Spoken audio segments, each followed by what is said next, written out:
Ever since the Liber Strategia was announced, the usual doomsayers have been taking up their positions in the proverbial town square and prophesying the doom and decline and demise of Legions Imperialis. And I'm very happy to say that the article that was just released on Warhammer Community has put these doomsayers to shame. And it is quite clear from reading this article that the rules team is listening to and addressing issues that have been brought up and recognized throughout the last year and a half with Legions Imperialis. And they are committed to addressing those issues and putting out and continuing to support content for Legions Imperialis into the future. So today we're going to talk about this article and what it means for Legions Imperialis and for us, and what we can hope to see in the future. So before we go too much further, I just want to say that I am currently on vacation in Greece, and so the video is going to be a little more rough maybe than my usual standard, but we're going to press ahead since this is important news, and I really am excited to talk about it with you. The first thing the article discusses is that they are going to be adding new detachments for all of the new models that have been previewed up to this point, and that's no surprise. What is a surprise, and which made me really sit up and take notice when I read this article, was the fact that they are separating Malcadors and Leman Russes into separate detachments. And I didn't specify in the article, but it's pretty clear that this is going to be based on weapon type. So this has huge implications for Legions Imperialis because they're now going to be, if this is true, they're now going to be giving different weapons different point values, even if the chassis is the same. And hopefully this will mean that we will see more than just Leman Russ and Malcador Vanquishers on the tabletop. So not only are we getting points adjustments, but we are getting rule adjustments as well. So things like Knights and Titans are being reduced in points, or at least some that have seen lower performance. I'm hoping that the War Master will get a higher points value, but I think even if they just drop the points for Knights and Titans enough to make them really competitive on the table, this will be a great change. The other thing that I'm very glad to see them mention is the fact that they are going to adjust ion shield profiles, which is something that is much needed to make Knights more competitive.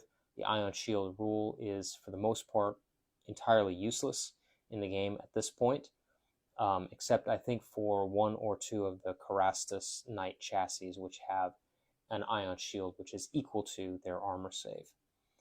We're also getting pintle-mounted weapons, so finally our tank commanders will have something to do with those weapons that they've been given. And we may be getting points adjustments for different kinds of pintle weapons as well. One of the really interesting things that I noticed was that they are changing formations of legend.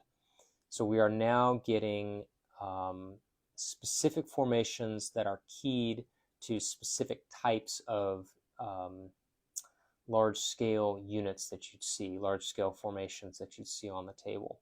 I think one example they gave is for Solar Auxilia, Velatari operating out of Dracusons. And I think this is a great change because, let's be honest, most people were not using the formations of legends simply because they were too difficult to put together, and there really wasn't a lot of benefit even if you could manage to get them put together. So the other thing is that they also mentioned that legendary formations are going to be keyed in some sense to specific legions. I think they gave an example of the White Scars and the Chagorian Brotherhood.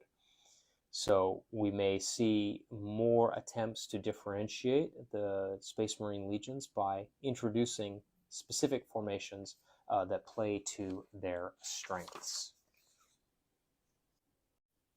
So overall, the details were fairly sparse, but I think very consequential. And in summary, what I take from this article is that the rules team are addressing very common issues in Legions Imperialis, and they are making real and substantive changes to improve the game based on the experience over the last year and a half.